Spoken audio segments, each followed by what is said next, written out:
나갈 때에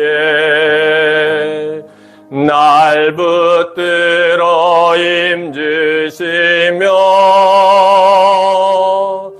날 위로해 주시는 예수, 나와 언제나 동행했네. 아멘. 진실로서 나아가 그 인자하심이 날마다 함께 하시리라. 진실로서 나아가 그 인자하심이 날마다 함께 하시리라. 영원토록 주 안에 내가 거하리라. 영원토록 주 안에 나 안식하리라. 실로서 나아가 그 인자하심이 날마다 함께 하시리라. 내가 이 세상 살아갈 동안 주 내 곁에 함께 하사 늘 보호해 주시는 예수, 나를 안정케 하시리. 진실로서 나아가 그 인자하심이 날마다 함께 하시리라. 진실로서 나아가 그 인자하심이 날마다 함께 하시리라. 영원토록 주 안에 내가 거하리라. 영원토록 주 안에 나 안식하리라. 진실로서 나아가 그 인자하심이 날마다 함께 하시리라. 함께 하시리라. 아멘. 시간이 되었으므로 다 같이 일어나셔서 임례송 나는 예배자입니다. 예배를 드리겠습니다.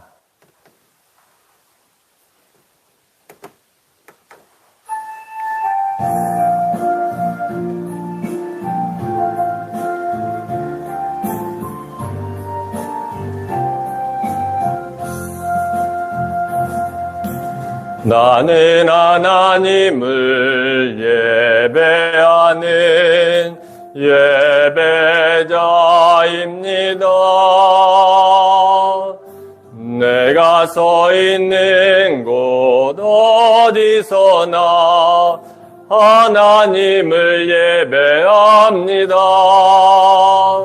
내 영혼 거룩한 은혜를 향하여 내 마음 완전한 하나님 향하여 이곳에서 바로 이 시간 하나님을 예배합니다.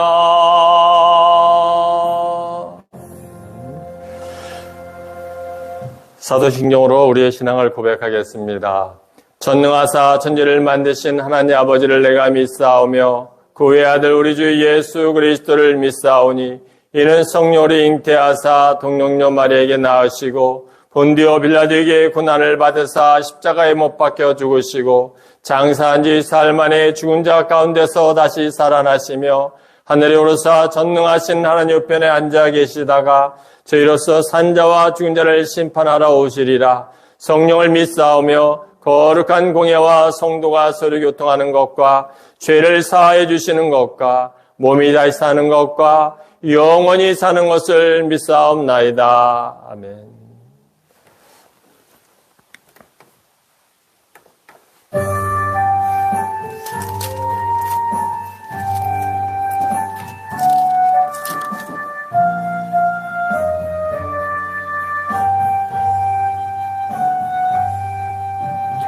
너와 하나님께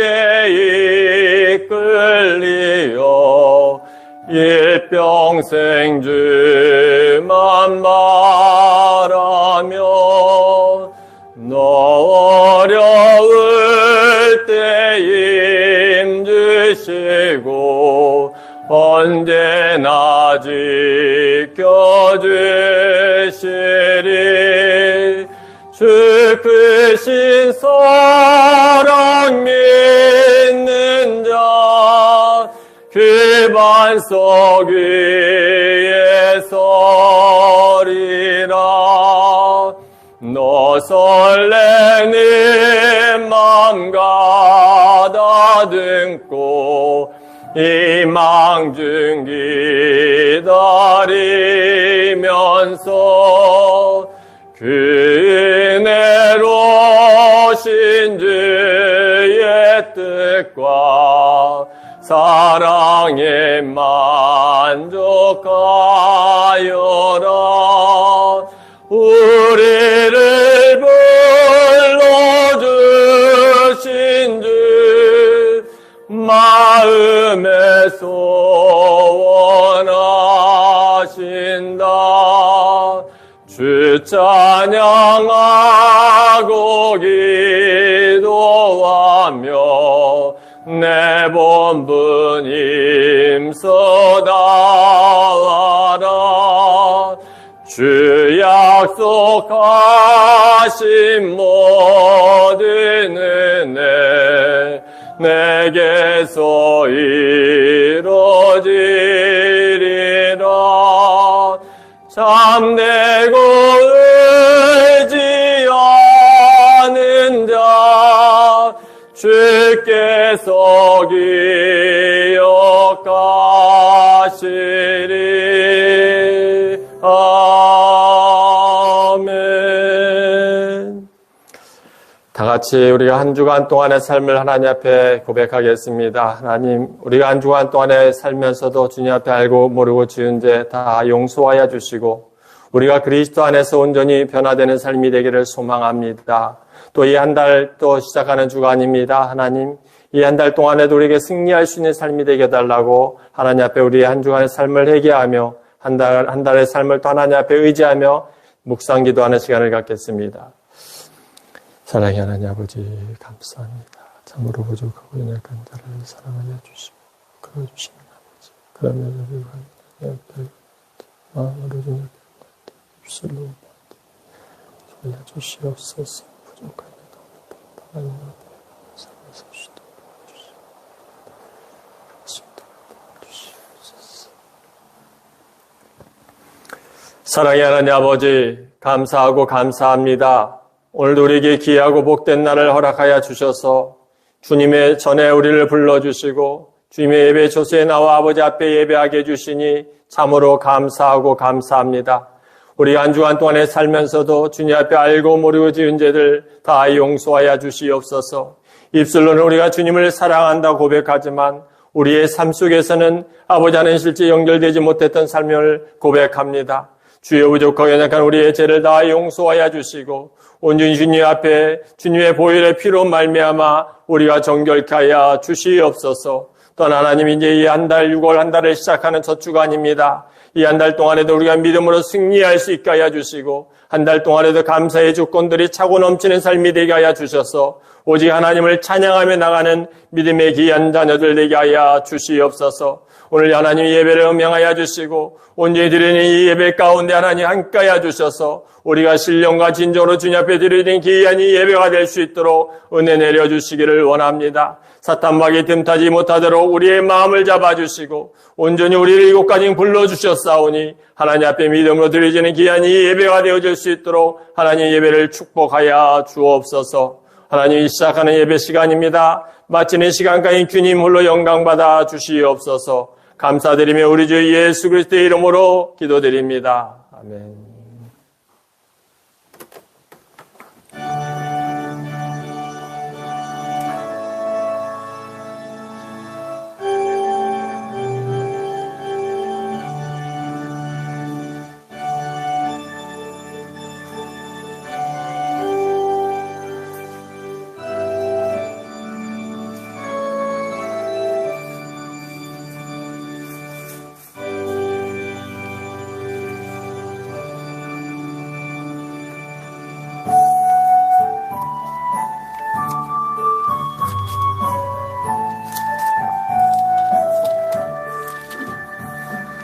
내게 있는 모든 것을 아낌없이 드리네. 사랑하고 의지하며 주만 따라 살리라. 주께 드리네. 주께 드리네. 사랑하는 구주 앞에 모두 드리네. 내게 있는 모든 것을 겸손하게 드리네. 세상 욕심 멀리하니 나를 받아주소서. 주께 드리네. 주께 드리네. 사랑하는 구주 앞에 모두 드리네. 내게 있는 모든 것을 주를 위해 드리네.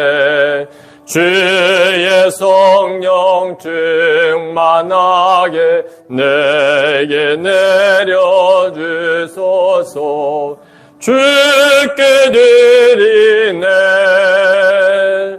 주께 드리네. 사랑하는 구주 앞에 모두 드리네. 아멘.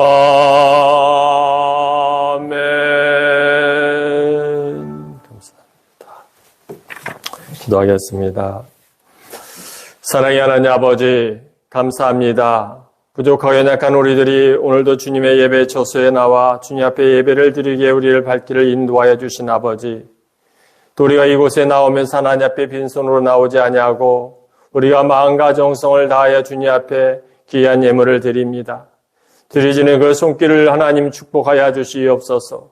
저들의 삶을 하나님 인도하여 주셔서 늘 푸른 초장과 실만한 밀가루 인도함을 받는 귀한 복된 가정들 되도록 도와주시옵소서. 우리가 하나님 앞에 드릴 때 마음과 정성을 다하여서 드려지게 하여 주시고 기쁨과 감사를 드려지는 귀한 예물이 되어질 수 있도록 저들을 축복하여 주옵소서. 하나님 아버지, 늘 우리의 삶 속에서 감사의 주권이 끊이지 않고 넘쳐나는 삶이 되게 하여 주시며 늘 남에게 하나님 베풀며 살아가는 귀한 축복의 손길들 되게 하여 주시옵소서. 감사드리며 우리 주 예수 그리스도의 이름으로 축복하며 기도드립니다. 아멘. 찬송가 310장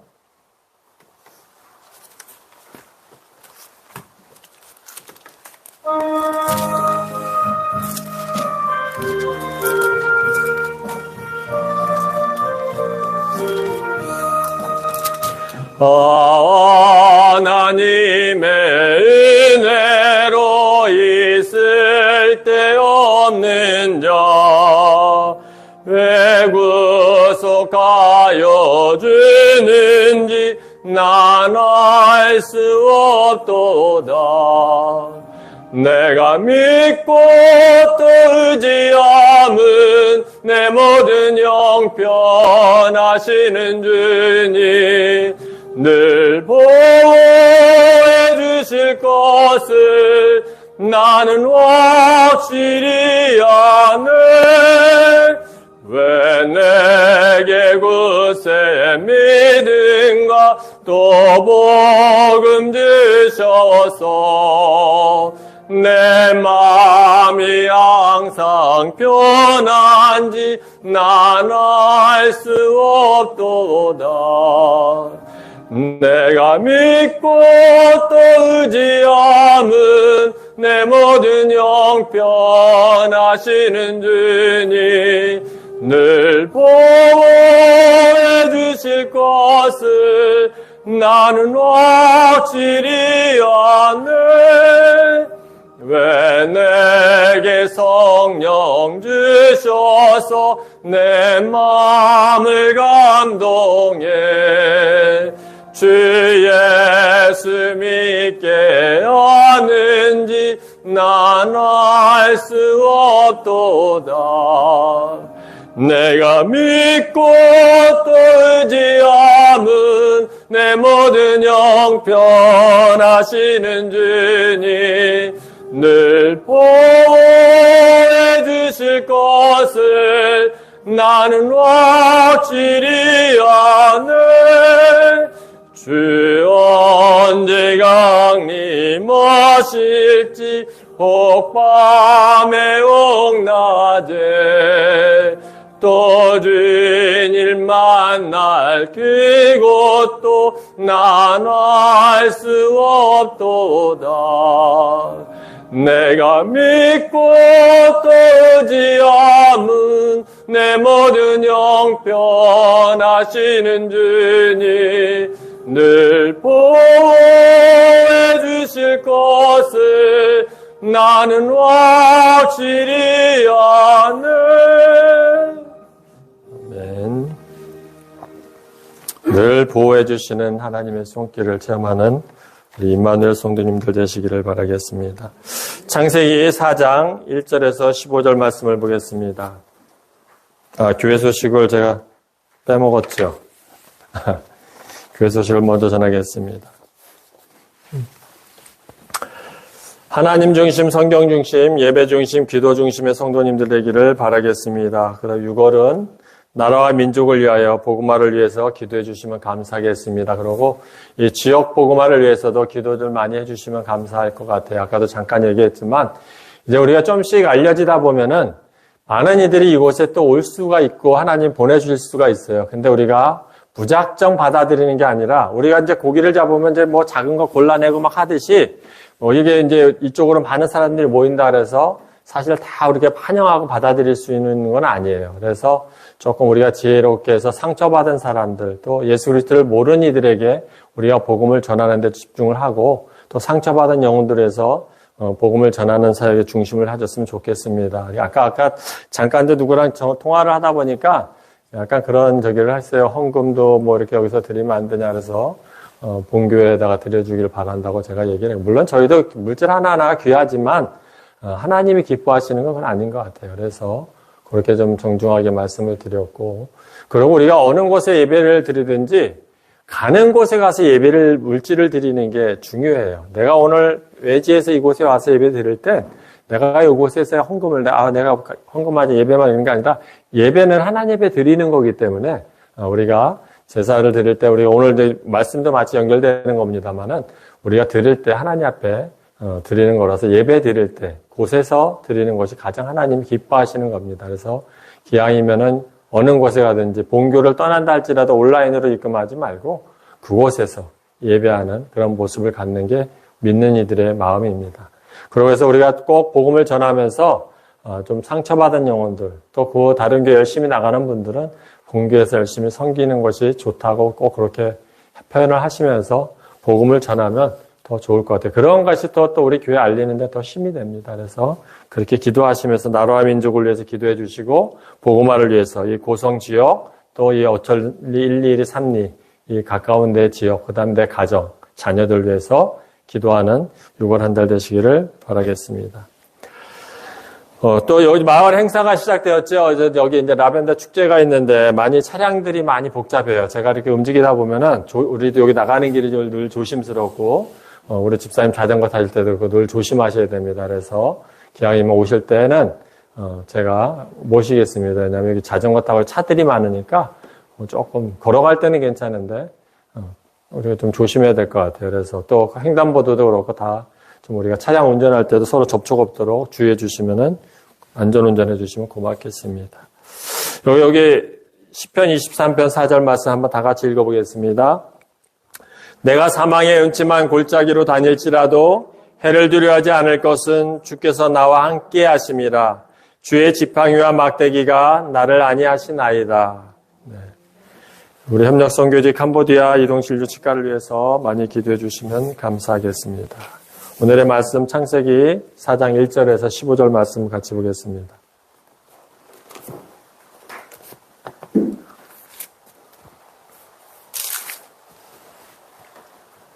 신약성경 4페이지에 있습니다. 4쪽하고 5쪽에 있습니다.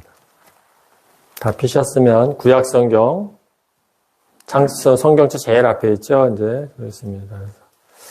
피셨으면 한 절씩 교독하겠습니다. 아담이 그의 아내 하와와 동침하며 하와가 임신하여 가인을 낳고 이르되 내가 여호와로 말미암아 득남하였다 하니라. 누가 또 가인이하고 아벨을 낳았는데 아벨은 여친을 낳았고 가인은 동산을 낳았더라.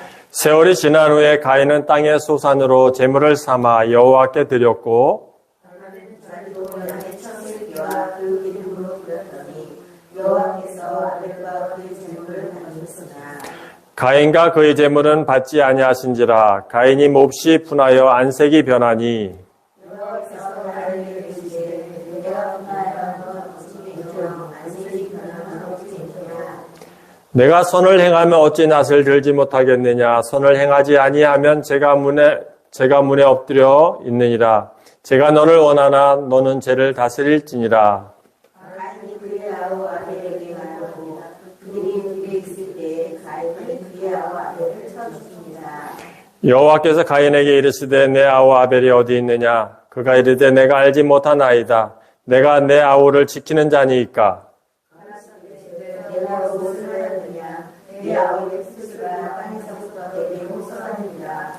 땅이 그 입을 벌려 내 손에서부터 내 아우의 피를 받았은즉 내가 땅에서 저주를 받으리니 너가 삭사하라고 땅이 다시는 그 물을 내가 주지 않을 것이요 너는 땅에서 피하며 유리한 자가 되리라. 가인이 여호와께 아뢰되 내 재벌이 지기가 너무 무거우니이다. 주께서 오늘 이 지면에서 나를 쫓아내시온즉 내가 주의 낯을 배웁지 못하리니 내가 땅에서 피하며 유리하는 자가 될지라. 물은 나를 만나는 자마다 나를 죽이겠나이다. 네. 15절이죠. 15절까지 다시 읽겠습니다. 여호와께서 그에게 이르시되 그렇지 아니하다. 가인을 죽이는 자는 벌을 7배나 받으리라 하시고 가인에게 표를 주사 그를 만나는 모든 사람에게서 죽음을 면하게 하시니라. 아멘. 우리 성경에 잠깐 이렇게 보면은 우리가 보면 아담이 나오고 태초에 아담으로 나오고 가인이 나오는데 우리가 생각하면은 그 가인이 아담 다음의 인간으로서의 생각을 보지만은 사실은 여기 성경은 하나님의 구약사를 연결하기 위해서 핵심적인 사람들만 연결한 거예요. 그래서 가인이 죄를 받아 죽을까 두렵다 그러다 자기를 죽일까 두렵다 하듯이 다른 사람의 존재성을 나타내주고 있는 겁니다. 그래서 성경은 이렇게 보면은 이 하나님의 구속사적 사건을 합중시켜 놓은 거기 때문에 요대로 이게 가인 다음에 아담 다음에 가인 다음에 이렇게 쭉쭉 그렇게 연결해서는 안 돼요. 그래서 조금 우리가 성경은 조금 폭넓게 생각을 이해해 주시고 받아들이는 게 은혜가 됩니다. 그래서 지금 보면 가인이 죽을까 두렵다 그랬잖아요. 누가 자기를 죽이고. 우리는 성경상에 보면은 아담 다음에 가인인데 누가 또 있을까라고 생각하는 단순하게 생각하는 사람들도 있어요. 근데 그 다음에 사람들이 있었다는 것을 증명해 주고 있는 거고, 그 다음에 이 성경은 그 구속사적 사건을 갖다 이렇게 연결하기 위해서 압축시켜서 인물들을 배치시켰다는 것만 받아들이시면 될 것 같습니다. 요즘같이 참지 못하고 절제하지 못했던 시대는 없었던 것 같아요. 엊그저께 또 잠깐 텔레비전 뉴스에 나온 거 보니까 젊은 여성이 23살이라 그러죠. 같은 나이 또래를 또 시체를 죽이고 유기했던 정확한 내용은 제가 안 봤습니다만은 그런 내용들을 봐요. 그전에 뭐 살인하면 남자들이 주로 많이 살인하고 막 그러는데 그런 걸 보면서 이 시대가 참 절제하지 못하는 시대를 살아가고 있는 것 같아요. 우리 어린 시절에만 해도 사람의 목숨을 이렇게 해야 한다는 거는 그렇게 쉽지는 않았던 것 같았는데 오늘날에 보면 사람의 생명을 더 쉽게 생각하는 이런 시대를 살아가고 있는 것 같습니다. 환경의 변화와 사회의 이데올로기 편승되어 변화하는 사회 속에서 자기중심적인 삶의 방향으로 바뀌어지면서 인간이 갈수록 잔인해지는 것 같아요. 그죠? 잔인해지고 참지 못하고 있는 시대를 우리는 당면하고 살아가고 있는 게 현실입니다. 이 모든 것이 인간의 타락으로부터 시작하여 쌓여지는 변화의 구조인 것입니다. 그뿐 아니라 우리 종교의 타락, 더 나아가 기독교 일부 부패된 목회자들로 인한 한국교회의 사회 변화의 구조를 앞당겨 오고 있는 게 현실입니다. 우리가 좀 더 깨어있는 신앙이었으면 어땠을까? 앞전에도 말했지만 우리 한국이 이제 급성장함으로 말미암아서 어떻게 했습니까? 통해 이제 교회와 가정이 많은 사이가 바뀌잖아요. 교회도 바뀌고 가정도 사실은 많이 깨졌습니다. 바뀜으로 이 사이가 더욱 강박해져 가고 있는 것은 현실입니다. 이 모든 것이 우리 세대의 큰 잘못이기도 합니다. 어쩌면 우리가 믿음 안에서 우리 세대가 지금 이제 386 세대라고 하면서 그런 이제 많이 얘기하면서 하지만은 진짜 우리가 민주화 운동 세대였던 우리 세대들이 이제 우리 63년 세대라고들 많이 합니다. 이제 그 위에 이제 선배님들도 있고 하지만. 근데 그 세대에서 우리가 많은 일을 하고 이 성장도 많이 했지만 또 이제 신앙으로 보면은 우리가 참 너무 열정적으로 하나님 은혜를 체험도 하고 막 그랬으면서 불면서도 많은 변화를 가져오면서 우리가 또 어떻게 보면 다듬어주지 못했던 신앙의 삶을 살아왔던 것 같아요. 그러다 보니까 자녀들에게도 그렇고 어떻게 가정적으로 신앙을 양육을 했어야 되는데 전에 한번 얘기했지만 내 새끼가 잘 되기 위해서는 학교를 보내고 학원을 보내지만은 교회에 보내는 경우를 참 장로님 자식이나 많은 분들이 참 찾아보기 힘들었어요. 세상에 나가서 아무래도 처질까봐 많이 염려를 했던 것 같아요. 그러다 보니까 신앙 속에서 애들을 양육을 많이 못했고 그러다 보니까 지금에 와서 오늘날 우리가 그러한 것을 지금 사회의 어떤 분위기를 땡겨오고 있는 것 같아요. 그러다 우리가 믿는 우리들이 좀 더 만약에 저는 늘 주장하는 거지만 내가 한 발을 막아서 물길을 좀이라도 막을 수 있었다면 또 내가 종이 하나를 줘서 이 자연환경을 조금 훼손시켜 막을 수 있다면 우리 이 신앙인들이 가져야 될 마음가짐이라고 늘 생각하거든요. 근데 이제 말씀을 준비하면서 느끼는 거지만 참 우리가 좀 더 내가 더 변했더라면 내가 좀 더 깨달았더라면은 이러한 사회의 변화를 조금 늦출 수 있었을 텐데 또 우리의 복음화를 좀 더 나가서 적극적으로 하나님의 말씀을 선포하면서 증거하면서 나갔더라면은 이 사회에 이렇게 변화되는 것을 우리가 좀 더 막을 수 있었을 텐데라는 생각을 많이 합니다. 또 어떤 살인자들이나 어떤 그런 사람들을 보면은 이 얼마나 그들의 말 들어보면 집안에서만 운둔 생활하던 사람들이 그런 환경의 변화를 많이 일어나는 것 같아요. 그런 것이 어떻게 보면 우리의 교회에서 교회의 역할들을 하지 못했던 부분도 아닌가. 또 그래서 우리가 좀 더 이 사회 변화를 늦추기 위해서는 우리가 변화해야 될 것 같아요. 내가 먼저 하나님 앞에 내 신앙을 돌아보면서 내가 먼저 회개하고 변하지 않는다면은 이 사회는 더 걷잡을 수 없을 정도로 바뀌어가고 있는 것 같아요.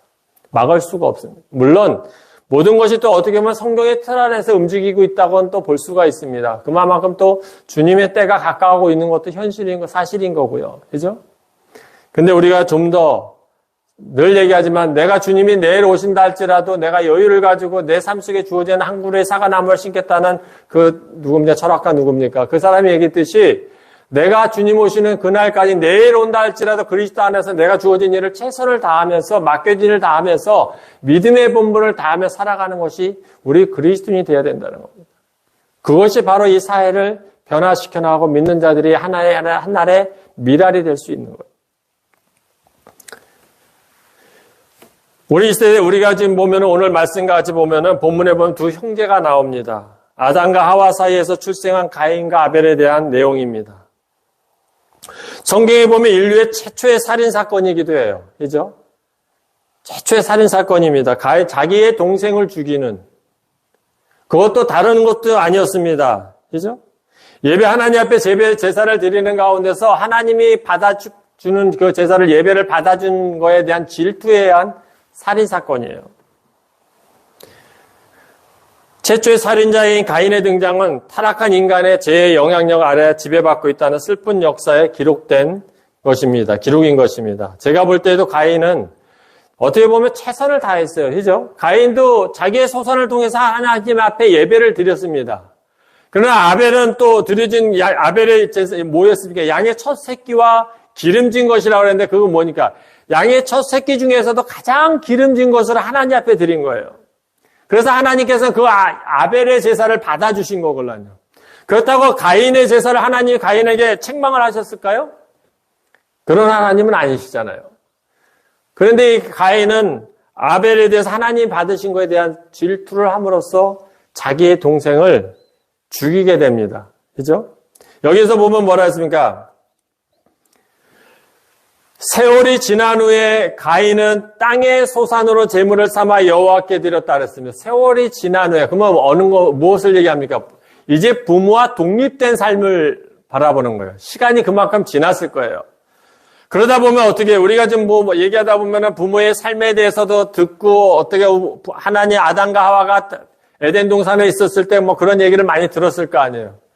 그런 삶 속에서 이들의 삶에서 분리된 삶을 살았기 때문에 이젠 하나님이 독립적으로 그들이 하나님 앞에 드릴 수 있는 예배에 제사를 드릴 수 있는 단계였던 거예요. 그러니까 결론 나와서 뭡니까? 신앙은 1대1의 관계예요.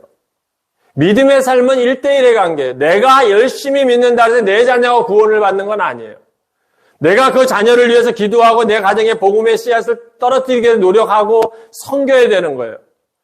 내 남편이 가장 부정적이라면 내 남편을 더욱더 사랑하고 섬겨서 그 영혼을 믿는 하나님의 영이 들어가 있는 저 사람의 삶이 이렇구나 하는 걸 보면서 내가 은혜를 끼침으로 그가 그리스도 안에 거할 수 있도록 내가 복음을 전해야 되는 겁니다. 신앙은 1대1의 관계예요. 아담과 하와가 그랬듯이 가인과 아벨이 시간이 지나면 그랬잖아요. 세월이 지난 후에 가인이 드리는 예배, 아벨이 드리는 제사 다 똑같은 제사, 각자 단독으로 드려지는 제사잖아요. 예배였잖아요. 그러나 하나님께서 아벨의 제사를 받아주시고 가인의 제사는 안 받아주시는 거예요. 그죠? 그 가운데서 이 질투를 일으킨 가인의 모습입니다. 이 사건이 여기서부터 시작된 거예요. 가인이 아벨을 죽일 수밖에 없었던 것은 하나님의 소산을 드렸던 가인의 제사를 받아주지 않았던 모습을 통해서 가인의 아벨을 죽여야 되겠다는 생각을 했던 것 같아요. 제가 추측컨대 하나님은 절대 가인을 책망하지는 않았습니다.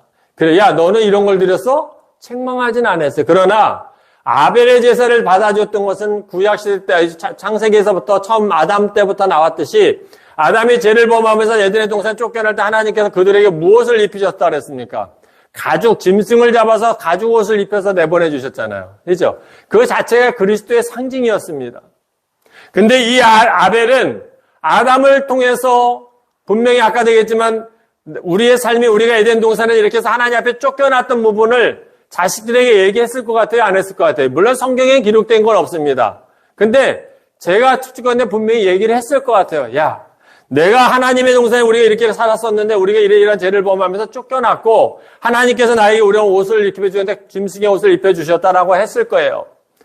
그 부모의 얘기를 잘 새겨들었던 것이 제 생각건데 아벨일 것 같아요. 가인은 무심코 들었을 것 같습니다. 제가 잠시 좀 어울리지 않는 예화겠습니다만 잠깐 예화를 보면 한 두 가정에서 음식을 준비합니다. 부잣집에서 가진 음식을 다 준비를 해요. 준비를 해가지고 초대를 했는데 어이구 밥을 안 했어요. 근데 마침 냉장고에 열어보니까 찬밥이 있어서 찬밥에 뒤펴서 대접을 했습니다. 맛있게 먹긴 먹었을 거예요. 한 가정에서는 그래요. 또 한 가정에서는 진짜 돈은 없어요. 그러나 몇 가지 정성을 다해서 음식을 만들면서 막 갓 지은 밥을 해가지고 맛있는 김이 나는 밥을 해서 초대를 해서 식사를 대접했어요. 만약에 그렇다면 물론 호불호가 갈리겠지만 여러분들은 어떠겠습니까? 어떠한 음식이 더 맛있을 것 같아요? 정성이 들어간 것 같습니까? 후자일 것 같아요. 우리는 이제 이게 밥의 문화다 보니까 지금은 이제 많이 틀리죠. 외식 문화니까 이제 지금 같으면 조금 판도가 바뀔 수 있겠지만 70년대, 80년대 진짜 밥 한 그릇, 따뜻한 밥 한 그릇 져주면 그때가 최고의 음식이었을 것 같은데 아무리 맛있는 음식을 다 했어도 그 주어진 주가 뭡니까? 밥이잖아요. 밥이 제대로 안 되어져 있을 때는 그 차려놓은 상에 대한 평가는 좀 다를 것 같아요. 같은 정성을 담아있지만 끝까지 마무리했던 그 모습이지요. 근데 저는 이걸 생각하면서 이런 생각이 드는 거야. 만약에 가인과 아벨도 똑같은 적이지만은 얘기를 들어왔고 그들의 삶은 분명히 아담과 하와에게 통해서 하나님은 우리 하나님 이러이러한 우리의 죄를 위해서 이렇게 제사를 드려야 된다는 것을 얘기를 했을 겁니다. 그럼에도 건성으로 들었던 가인과 아벨의 차이예요. 그러나 아벨은 정성을 다해서 양의 첫 소산, 첫 새끼를 드리면서 그 중에서도 기름진 것으로 선택해서 하나님 앞에 드려서 자기가 손수 하나님 앞에 제사를 드렸던 모습입니다. 차이가 그거걸라요. 근데 하나님은 그 가인을 사실 나무라지 않고 나중에 자기가 돌아보고서 자기도 그렇게 드렸고 아니면 아벨에 가서 아벨아 아우야 나에게도 이러한 양새끼를 하나 이렇게 해서 좀 다오 했으면은 하나님이 똑같이 받으셨을 거예요. 근데 당연하듯이 흘려보냈던 가인의 모습일 것 같아요. 부모들이 가르쳤던 그 삶을 우리가 하나님 앞에 이렇게 살다가 버림받아서 에덴의 동산에 쫓겨났던 그 모습을 들었음에도 불구하고 귀담아 듣지 않았을 것 같습니다. 어떤 부모가 자기의 삶에 대해서 얘기를 안 했을 부모가 있겠어요? 저희도 얘기를 하는데 분명히 얘기해서 가르쳐 줬을 건데 그러나 그 아벨은 귀담아 듣고 부모의 소리를 귀담아 들었을 것 같아요. 그래서 하나님 앞에 드렸던 예배가 자기의 첫 새끼를 잡아서 그것도 기름진 것으로 하나님 앞에 드림으로 말미암아 그 제사를 하나님이 받아주신 겁니다. 아벨의 제사는 받으시고 가인의 제사는 안 받으신 하나님. 그러나 우리도 보면 각자의 하나님 앞에 우리가 지금 드려지는 예배 시간에 앉아 있지 않습니까? 우리가 하나님 앞에 헌금을 드린다 그래서 물질을 드린다 그래서 그것이 하나님이 좋아하시는 게 아니에요. 내가 교회에서 봉사한다 그래서 하나님께서 그것을 기뻐하시는 게 아니에요. 내가 여기 앉아서 죄인임을 고백하면서 하나님 앞에 마음과 정성을 다해 드려졌을 때 그 예배가 하나님이 흠양하게 받아주시는 겁니다. 아벨의 제사를 받아주신 것 같이 물질로 중심이 되신 하나님이 아니에요. 마음의 중심입니다. 중심입니다. 부모가 분명히 아담이 이렇게 삶에 대해서 얘기했을 때 아벨이 귀담아 들었기 때문에 자기는 그렇게 따랐을 겁니다. 아까 얘기했지만 그런 아벨의 모습.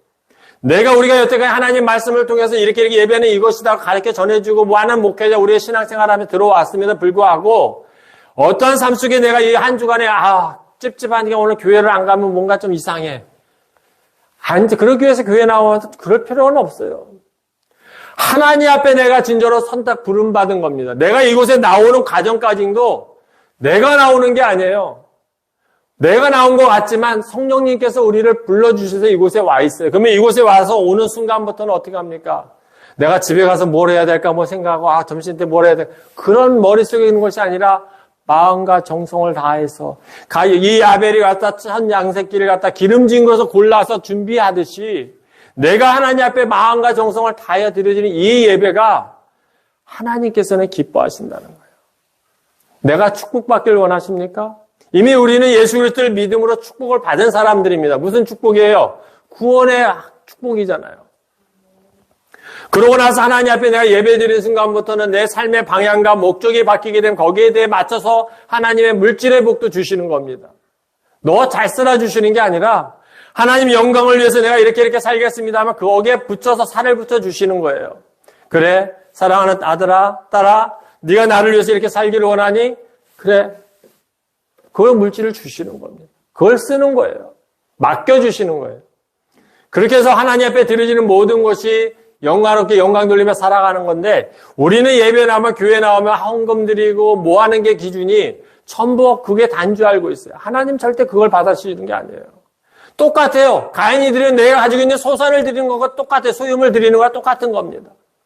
마음과 정성을 다해서 하나님 앞에 내가 하나님, 나 같은 죄인을 불러주시고 나 같은 죄인을 구원시켜 주시고 나를 위해 십자가에 돌아가신 예수 그리스도를 보내주신 하나님, 내가 그 예수 그리스도를 통해서 하나님 구원받게 해주신 것을 감사드립니다. 내가 하나님 그로 인해서 하나님 앞에 오늘 온 마음과 정성을 다해서 하나님 앞에 내가 온전히 예배를 드리겠습니다. 그럴 때 마음을 드릴 때 하나님께서 우리의 예배를 받아주시는 겁니다.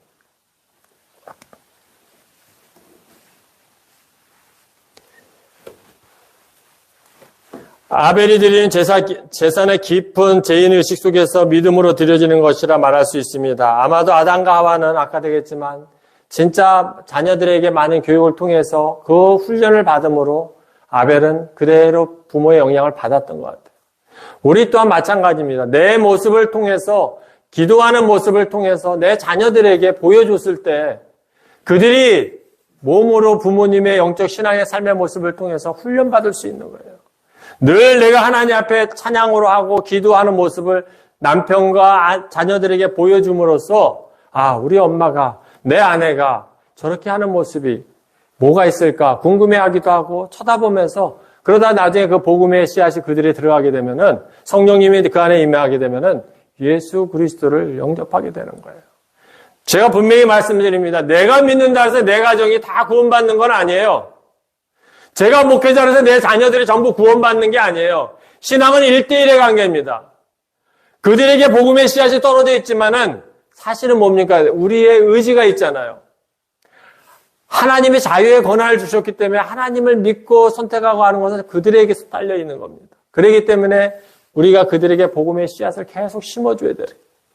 늘 기도하면서 자녀들을 신앙 안에서 양육해야 되는 거예요. 가인과 아벨에게 하나님 아담과 그들이 전해줬듯이 그 두 자녀도 똑같이 1대1의 관계 속에서 하나는 하나님 앞에 온전히 제사를 드렸고 하나님 앞에 예배 드렸던 아벨의 모습과 또 가인의 모습을 비교해 본다면 똑같은 자녀들이잖아요. 근데 왜 하나님께서는 차별을 두셨어요? 사랑하는 여러분, 우리가 우리의 모습을 통해서 진정으로 우리의 자녀들을 복음화시키기 위해서 또 내가 온전히 믿음 안에서 예배드리는 이 시간이 복된 믿음의 삶이 되기를 주님의 이름으로 축원합니다. 진정 우리가 믿음 안에서 하나님 앞에 온전히 마음과 정성을 다하여 예배를 드릴 때 하나님께서 기뻐 받아주시는 겁니다. 우리 요한복음 1장 29절 말씀 한번 보겠습니다.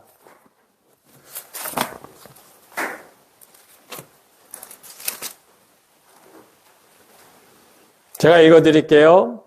이튿날 요한이 예수께서 자기에게 나와오심을 보고 이르되 보라 세상 죄를 지고 가는 하나님의 어린 양이로다.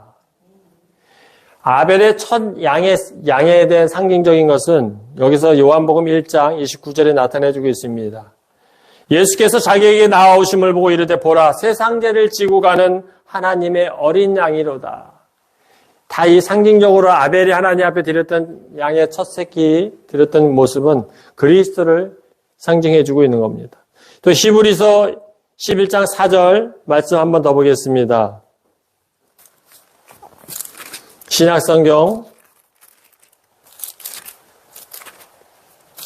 365쪽에 있습니다. 4쪽. 찾으셨으면 한번 다 같이 읽어볼까요? 365쪽에, 4쪽에 있습니다. 다 같이 한번 읽어보겠습니다. 시작. 믿음으로 아벨은 가인보다 더 나은 제사를 하나님께 드림으로 의로운 자라 하시는 증거를 얻었으니 하나님이 그의 예물을 대하여 증언하심이라. 그가 죽었으나 그 믿음으로써 지금도 말하느니라. 그죠?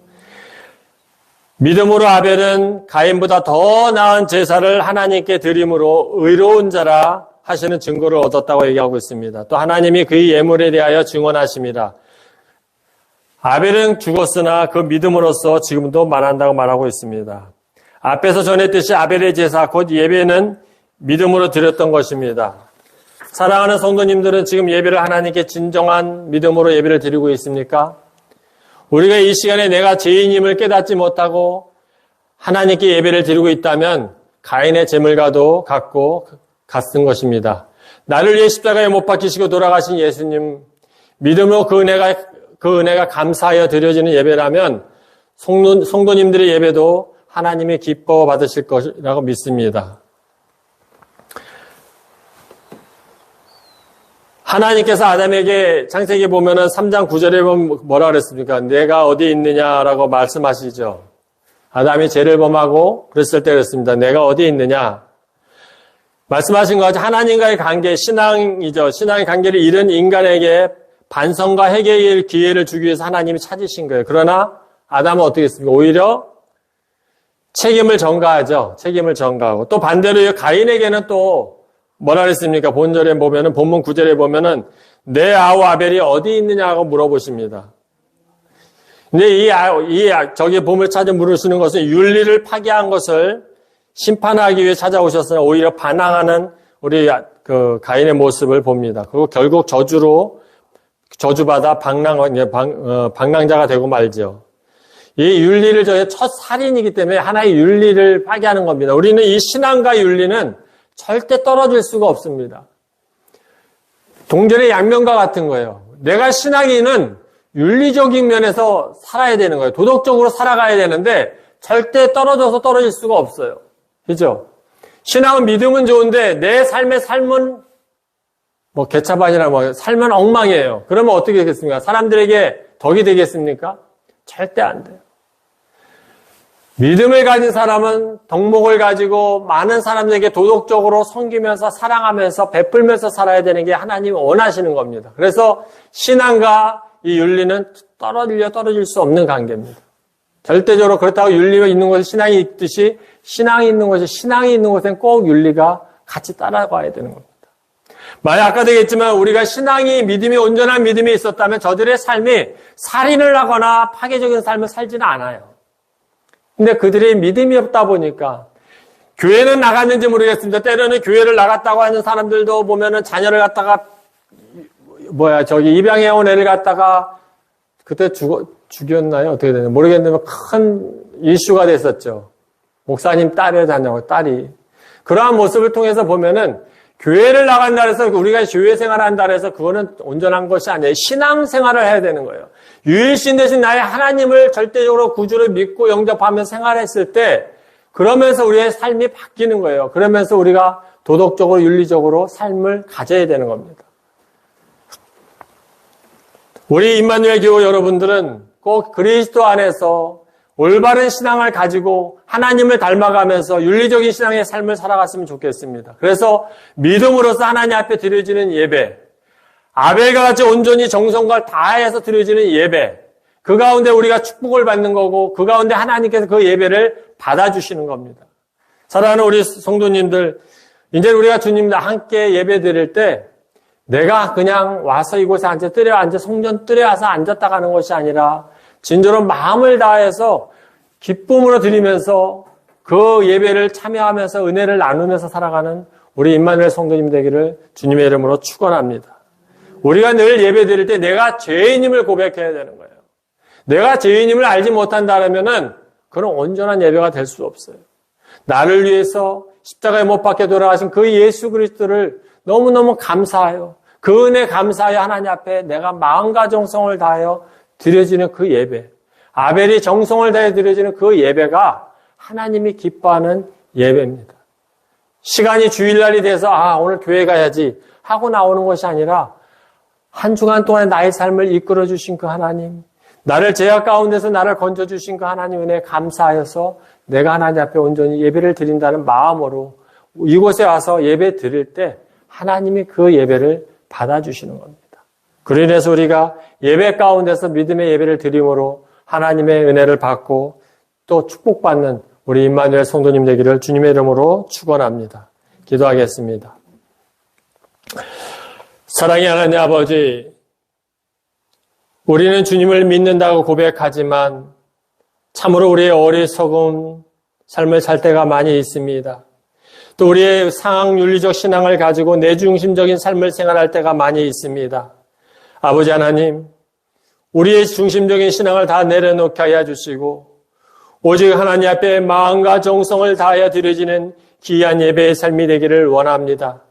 아벨이 오늘 첫 양의 새끼를 드리면서 또 기름진 것으로 골라 하나님 앞에 드려서 하나님이 흠명하여 받아주신 것 같이 온전히 우리가 마음과 정성을 다하여서 주님 앞에 드려지는 귀한 예배가 되기를 소망합니다. 아버지 하나님, 우리들이 주님 앞에 온전히 예배 드릴 때 기쁨과 감사로 하나님 앞에 온전히 드려지는 예배가 될 수 있도록 우리를 다스려 주시옵소서. 온전히 우리의 신앙을 다스려 주셔서 참으로 많은 이들에게 하나님의 주의 사랑을 전하며 윤리로서 아버지의 윤리의 덕목을 가지고 하나님의 그리스도인으로서 참된 주님의 십자가의 사랑을 실천해 나가는 우리 믿는 자들의 모습이 되어줄 수 있도록 우리를 다스려 주시옵소서. 그로 인해 하나님 앞에 온전히 마음과 정성을 다하여 드려지는 귀한 예배가 될 수 있도록 우리를 하나님 붙잡아 주시옵소서. 이제는 우리 주 예수 그리스도의 은혜와 하나님 아버지의 사랑하심과 성령님의 교통하심과 충만하심이 오늘 이 자리에 모여 주님의 십자가를 붙들고 우리가 죄인임을 고백하며 믿음으로 예배드리는 자녀들 위해 이 나라와 이 민족 위에와 우리의 가정 위에 영원토록 함께 있을지어다.